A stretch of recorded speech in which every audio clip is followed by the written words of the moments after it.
ആലപ്പുഴ ചെന്നിത്തലയിൽ കൊയ്ത്ത് ഉപേക്ഷിക്കാനൊരുങ്ങി നെല്ല് കർഷകർ. പുറംബണ്ടിന്റെ ബലക്ഷയവും പാടശേഖരത്തിൽ നിന്നും വെള്ളം ഇറങ്ങാത്തതിനെയും തുടർന്ന് കൊയ്ത്ത് യന്ത്രം ഇറക്കാൻ കഴിയാത്തത് മൂലമാണ് നേത്രാവലി പാടശേഖരത്തിലെ കർഷകരെ പ്രതിസന്ധിയിലാക്കിയത്. നിരവധി തവണ പരാതി ഉയർത്തിയിട്ടും അധികൃതർ യാതൊരു നടപടിയും സ്വീകരിക്കുന്നില്ലെന്നാണ് കർഷകരുടെ പരാതി. ചെന്നിത്തല നേന്ത്രവേലി പാടശേഖരത്ത് കഴിഞ്ഞ 4 വർഷമായി കൊയ്ത്ത് നടന്നിട്ടില്ല. തണ്ണീർമുക്കം ബണ്ട് തുറക്കുന്നതും പുറംബണ്ടിന്റെ ബലക്ഷയം മൂലം അച്ചൻകോവിലാറ്റിൽ നിന്നും പാടശേഖരത്തിലേക്ക് നിലയ്ക്കാതെ വെള്ളം ഒലിച്ചിറങ്ങുന്നതുമാണ് കാരണം. ഇതേ തുടർന്ന് പാടശേഖരത്തിൽ നെൽകൃഷി ഉപേക്ഷിക്കാനായിരുന്നു ആദ്യം പാടശേഖര സമിതി തീരുമാനിച്ചത്. പിന്നീട് കൃഷി ഉദ്യോഗസ്ഥർ നടത്തിയ ചർച്ചകളെ തുടർന്നാണ് കൃഷി ഇറക്കിയത്.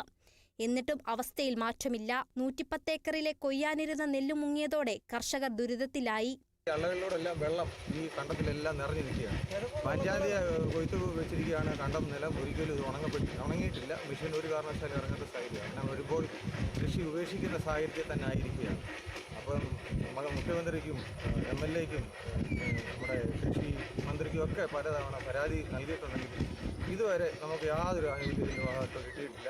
പക്ഷേ കൃഷി ചെയ്യാൻ വേണ്ടിയിട്ട് നിർബന്ധിച്ച് നമ്മളെ കൊണ്ട് ചെയ്യിപ്പിക്കുന്നതുകൊണ്ട് അവസാനം വന്നു കഴിയുമ്പോൾ ഇതൊന്നും ഞങ്ങളുടെ കയ്യിലില്ല, നിങ്ങളെങ്ങനെ ചെയ്യുമെന്ന് പറയുന്ന ഒരു സമീപനമാണ് കൃഷി ഓഫീസിൽ നമുക്ക്.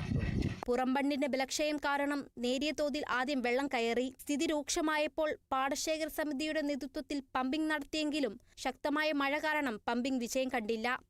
ഇത്രയും വെള്ളം പൂർണ്ണമായി വറ്റിയാൽ പോലും കൊയ്ത്ത് യന്ത്രം ഇറക്കാൻ കഴിയില്ലെന്നും അതിനാൽ കൊയ്ത്ത് ഉപേക്ഷിക്കുകയാണെന്നുമാണ് കർഷകർ പറയുന്നത്. പാടശേഖരത്തിലെ ബണ്ടിന്റെ ബലക്കുറവ് ചൂണ്ടിക്കാട്ടി നിരവധി തവണ മുഖ്യമന്ത്രി, കൃഷിമന്ത്രി, കളക്ടർ, കൃഷി ഓഫീസർ തുടങ്ങിയവർക്ക് പരാതി നൽകിയെങ്കിലും ഇതുവരെ ഒരു സഹായവും ലഭിച്ചിട്ടില്ലെന്നാണ് കർഷകരുടെ പരാതി. പുറംബണ്ട് ബലപ്പെടുത്തിയെങ്കിൽ മാത്രമേ ഇനി കൃഷി ഇറക്കൂവെന്നാണ് കർഷകരുടെ തീരുമാനം. Kerala vision news, Alappuzha.